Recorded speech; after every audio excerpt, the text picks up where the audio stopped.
नमस्कार दोस्तों, स्वागत है आपका हमारे इस YouTube चैनल में। दोस्तों, आज हम फिर से आपके सामने कुछ कंददार सब्जियां लेकर आए हैं। लेकिन उस कंददार सब्जी को किस तरीके से लगाना है, उसकी मिट्टी कैसे बनाना है, ये सारी चीज़ें बताएंगे हम। और साथ ही आपको बताएंगे कि कंद लगाते समय कौन सी सावधानियां आपको बरतनी हैं। तो जैसे कि आप हम सभी जानते हैं, नवंबर का मंथ है, साथ में ठंड का सीज़न भी है। और आगे आने वाले समय में कंद में जैसे लहसुन है, अदरक है, सॉरी अदरक नहीं, लहसुन है, प्याज है, आलू है, ये बहुत सारी सब्जियां जो है हमारी लगेगी। उसी में एक सब्जी है हमारी आलू, और आज हम आलू लगाने के लिए बिल्कुल आए हैं। आलू कैसे लगाना है, ये सारी चीज़ें हम विस्तार से बताएंगे। सबसे पहले तो मैं आप लोगों से ये कहना चाहूँगी कि आलू जब भी लगाएं तो इनकी जो मिट्टी है, मतलब कंद वाली सब्जी जब भी लगाएं तो उनकी मिट्टी बहुत ढीली होनी चाहिए। टाइट मिट्टी होने से कभी भी कंद वाली जो सब्जी है वो बहुत अच्छी नहीं होती। कई बार क्या होता है, कंद जो है वो ऊपर की ओर आ जाते हैं, तो उसमें फिर आपको बार बार मिट्टी चढ़ाने की ज़रूरत पड़ती है। लेकिन अगर मिट्टी आपकी बहुत हल्की है तो आपके मानो कंद जो है वो बहुत अच्छे से अंदर की ओर जाएंगी। हालांकि ये जो मिट्टी आप देख रहे हैं इस वक्त हमारी बहुत ज़्यादा हल्की नहीं है, ये है भारी ही मिट्टी। क्योंकि इस वक्त आप जैसे देख रहे हैं कि हम अपने कंटेनर में ज़्यादातर पहली मिट्टी जो है वो हैवी और प्लेन मिट्टी ही रखते हैं।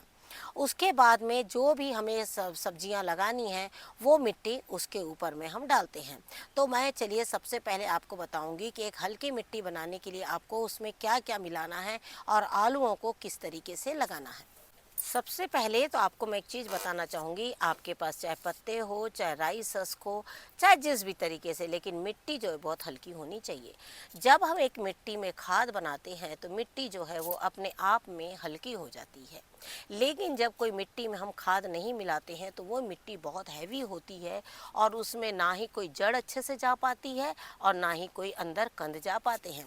तो जैसे ये, हालांकि इस कंटेनर में मिट्टी है लेकिन मैं इसी में आपको बनाकर बता दूंगी, जिससे कि आपको एक आइडिया हो जाएगा कि किस तरीके से मिट्टी को बनाना है।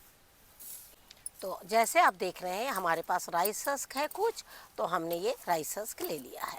आप ये कंटेनर की मिट्टी पे ध्यान ना दें, ये जो हम राइस हस्क यहाँ गिरा रहे हैं आप इस पर ध्यान दें, क्योंकि इस वक्त यहाँ पर जगह की बहुत कमी है। जिस तरीके से ठंड का मौसम है और हमारे यहाँ बिल्कुल हम अपने टेरेस में लगे हुए हैं, हर तरह की कंटेनर्स देख रहे हैं, लाइन से हमने सारे तैयार करके रखे हुए हैं। अब सभी में हम मिट्टियाँ मिलाएंगे और अपनी सब्जियाँ जो लगाना शुरू करेंगे।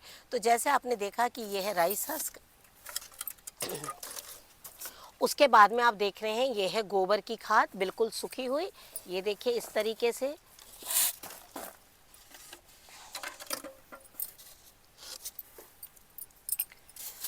आप कलर देखकर और उसकी क्वांटिटी को बिल्कुल अच्छी तरीके से जान जाएंगे। ये देखिए इस तरीके से, देखिए अब ये कितना हल्का हो गया जब हमने इसमें राइस हस्क मिलाई या पत्तों की खाद। अगर आपके पास पत्तों की खाद है तो आप पत्तों की खाद का भी इस्तेमाल कर सकते हैं। ये देखिए इस तरीके से। अब ये जो देख रहे हैं ना, अब मैं जब मिट्टी में जब मैं इनको मिलाऊंगी तो आपको बिल्कुल सही क्वांटिटी ना बिल्कुल अच्छी तरीके से पता लग जाएगी। लेकिन अगर फिर भी अगर कहीं रह जाएगा कि आपसे नहीं लगा पा रहे हैं, नहीं, तो आप हमसे बिल्कुल कमेंट बॉक्स में जाइए, पूछिए, हम बिल्कुल भी आपको आपके सवालों के जवाब जो है वो देंगे। अब आप देख रहे हैं कि राइस हस्क मिलके देखिए गोबर की जो खाद थी उसके कलर को भी देखिए किस तरीके से फीका और बिल्कुल ये देखिए हल्का जो है वो कर दिया है। तो इस तरीके से हमने इसमें दो चीज़ मिलाई। तीसरी चीज़ है हमारी ये मिट्टी। सॉइल प्रिपरेशन आपको हम हमेशा बताते हैं, ये वही सॉइल है। हमने आपसे कहा जैसे हम चूना है, राख है, ये सारी चीज़ें मिलाते हैं, लेकिन चूना राख जो है हर सब्जी में तो ज़्यादा नहीं लगता है। जैसे कि राख जो है वो आलू के खाद में नहीं पड़ती है। तो अब जब हम इसमें एक बकेट मिट्टी जब हम मिलाएंगे तो आप सभी जानते हैं कि इसमें अपने आप जो है राख की जो क्वांटिटी है ना वो कम हो जाएगी, है ना। तो इस तरीके से जब थोड़ी बहुत राख रहेगी उसमें तो उसका कोई नुकसान नहीं है। उसमें अगर बहुत ज़्यादा आप राख मिलाएंगे तब जाकर आपको नुकसान कुछ होगा, क्योंकि मिट्टी की जांच हम करवाते नहीं है ना, तो उसके वजह से क्या होता है, थोड़ी सी आपको प्रॉब्लम आ जाएगी अगर आपके मिट्टी में चूना और राख ज़्यादा है तो। अगर आपको राख और चूना अगर आपको डालना भी है आलू में, अगर आपको ऐसा लगता है कि आपकी मिट्टी बहुत ज़्यादा खराब है, उसमें कोई फसल जल्दी नहीं होती है, अब फसल जल्दी नहीं होती, उसके दो कारण भी होते हैं। एक तो बिल्कुल उर्वरकता खत्म हो गई है, तब भी सब्जियां अच्छी नहीं होती, या तो फिर उसमें ज़रूरत से ज़्यादा खाद हो गई है, तब भी वो आपकी सब्जी बहुत अच्छे से नहीं देगी। तो ये देखिए हमने इसी कंटेनर में मिला लिया, क्योंकि मुझे इसी कंटेनर में फिर से कोई सब्जी लगानी है, तो जितना यूज़ होगा इसमें और बाकी जो बचेगा वो मैं इसी में रहने दूंगी, इसीलिए मैंने इसे इसी कंटेनर में मिलाया है। ये देखिए आप कलर देख सकते हैं कि मिट्टी, गोबर की खाद और राई सस्क जब मिल गए तो ये कितने अच्छे से मिट्टी तैयार हो गई। ये देखिए थोड़ा सा चूना लिया है हमने। चूना हम जरूर लेते हैं, हालांकि चूना इसमें बहुत ज़्यादा मात्रा में आपको नहीं डालना है, लेकिन जैसे आप देख रहे हैं ये मिट्टी हमारी बिल्कुल प्लेन है और नीचे हमने कोई भी फंगीसाइड नहीं डाला है। ज़्यादातर लोग आलू के इसमें ट्राइकोडर्मा का यूज़ करते हैं, लेकिन हमने कभी भी ज़्यादा इस्तेमाल किसी भी चीज़ का नहीं किया है। हमने जो भी किया है पूरी तरह से अपने गार्डन में जो भी हम अपने से जो भी सुविधा होती है सस्ते में अच्छा करने की कोशिश हम करते हैं। तो अब देखिए हमने इसमें डाल दिया है चूना थोड़ा सा, और अब ये देखिए ये मैं मिट्टी डालूंगी। इसमें मैंने ना ही चूना डाला है और ना ही राख डाला है, बस इसी तरह से खाली राई सस्क है, गोबर की खाद है और मिट्टी है। ये देखिए इस तरीके से। तो अब क्या होगा कि जब हम इसमें इस तरीके की चीज़ें डालेंगे ना, तो आलू में फंगस भी नहीं लगेगा और आलू बहुत अच्छे होंगे। ये आप हम सभी जानते हैं कि जो आलू है हम अपने टेरेस पर इतनी ज़्यादा मात्रा में नहीं लगाते, लेकिन जैसे कि हमने आपसे कहा कि हमारे यहाँ थोड़ा सा इसके पत्तों को खाया जाता है, लेकिन हाँ इस बात पर ऑब्जेक्शन भी लिया था आप लोगों ने कि आलू के पत्ते खाना सेहत के लिए अच्छे नहीं है। तो कोई बात नहीं है, क्योंकि गांव में तो अभी भी लोग खा रहे हैं, लेकिन हाँ अगर आप नहीं खाना है तो मत खाइए बिल्कुल भी। जो चीज़ की मनाही है उसको ना ही करें तो ज़्यादा अच्छा होता है। लेकिन हम अपने यहाँ टेरेस में 1-2 कंटेनर इस तरीके से आलू लगाते हैं। अभी आपने देखा कि मैंने इसमें बालू डाला। बालू मैं किसी भी कंददार सब्जी में ना लास्ट की एक लेयर में थोड़ा सा बालू जरूर डालती हूँ। आपको आलू में बहुत ज़्यादा बालू डालने की ज़रूरत नहीं है, अगर आपके पास नहीं है तो नहीं भी डालेंगे तो आपको बिल्कुल चलेगा, लेकिन मेरे पास था इसलिए मैंने इसमें थोड़ा सा बालू जो है वो डाल दिया है। अब आई बारी आलूओं को लगाने की। आलू को आपको किस तरीके से लगाना है वो हम आपको बताते हैं। जब भी आप आलू खरीदें तो कोशिश करें कि छोटे आलू खरीदें, लेकिन अगर आपके पास में छोटे आलू नहीं हैं तो आप इस तरह के बड़े आलू भी ले सकते हैं। आलू लगाते समय जिस आलूओं में इस तरह से अंकुरण आ जाते हैं ना, वो लगाने में बहुत ज़्यादा आसानी हो जाती है और वो बहुत आसानी से लगते भी हैं। तो अभी आपको क्या करना है, एक ही आलू को काट कर और इस तरीके से, खेतों में तो और भी छोटे छोटे लगाए जाते हैं, लेकिन हमारा तो घर ही तो ठीक है, हम इसको इस तरीके से लगा दे रहे हैं। आपको साथ में एक चीज़ और ये भी बताना चाहूँगी कि जो हम ये आलू लगाते हैं ना, ये आलू हमारे गल जाते हैं, इसीलिए आप अगर इसमें बड़े आलू नहीं भी लगाएंगे ना तो काफ़ी अच्छा रहेगा, क्योंकि बड़े आलू लगा के कोई फ़ायदा नहीं है, वो तो गल ही जाएंगे। आप क्या करिए, बिल्कुल छोटे आलू लगाइए।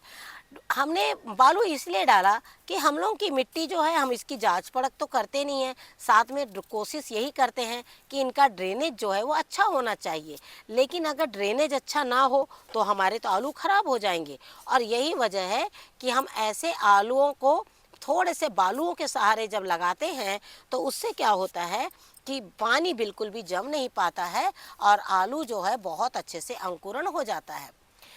आलू में पानी की मात्रा बहुत ज़्यादा होती है, आप ये चीज़ जानते हैं अच्छी तरीके से।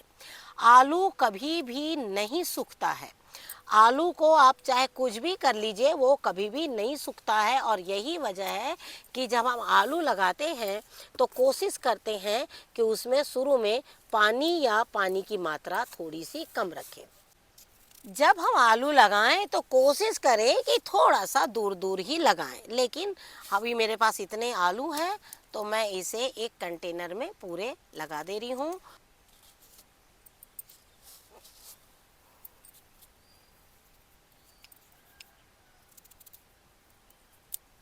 ये देखिए इस तरीके से अंकुरण निकल रहे हैं, ये देखिए। तो मैंने इस तरह से हाफ काट दिया। अब यहाँ अंकुरण नहीं निकल रहा, पर इतना पीस आप काट के क्या करेंगे, तो देखिए इस तरीके से आप लगा दीजिए। अब आप देख रहे हैं ना कितने अच्छे से मैंने इसमें आलू लगा दिए हैं। अब आपको क्या करना है, इसके ऊपर में हल्की सी मिट्टी को डाल देना है और मिट्टी डाल के अगर आपके टेरेस में चूहे हैं तो प्लीज़ नेट लगा दीजिए, क्योंकि चूहों को पता लग जाता है आलू की खुशबू और वो रात को पूरे खा के ख़त्म कर देते हैं। इतना तो पक्का है, तो इसीलिए थोड़ा सा आपको इस चीज़ का ध्यान जो है वो देना होगा। और इस तरीके से मैं कंद वाली सब्जियां जो लगाती हूं, और आप मेरे पुराने वीडियोस देख सकते हैं कि हमने कितनी अच्छी आलू की हार्वेस्टिंग करी है। और आलू लगाने का सबसे बड़ा रीज़न मेरा एक ही रहता है कि हमारे यहाँ कुछ आलू की एक ऐसी रेसिपी बनती है जिसमें हम छिलकों के साथ में उसकी सब्जी को खाते हैं। तो जब छिलकों के साथ में खाते हैं ना, तो घर के आलू जब हम सफाई से लगाते हैं और जो खाद है हमारी बिल्कुल घरेलू खाद रहती है, बिल्कुल सफाई वाली, तो उसमें क्या होता है कि हमें थोड़ा भी गंदगी का ये नहीं लगता कि भाई आलू के छिलके में कोई गंदगी है। और इस तरीके से मैंने दबा दिया। अब आपको एक चीज़ बताना चाहूँगी, देखिए काफ़ी आलू ऊपर ऊपर है, ऐसा नहीं है कि आलू को बहुत आपको अंदर नहीं दबाना है, ये बहुत अच्छे से इनका अंकुरण जो है वो अच्छे से हो जाएगा। अब बात आई पानी की कि क्या इसमें पानी डालना है, तो हम आपसे बोलना चाहेंगे अब इसमें आपको पानी डालने की ज़रूरत नहीं है।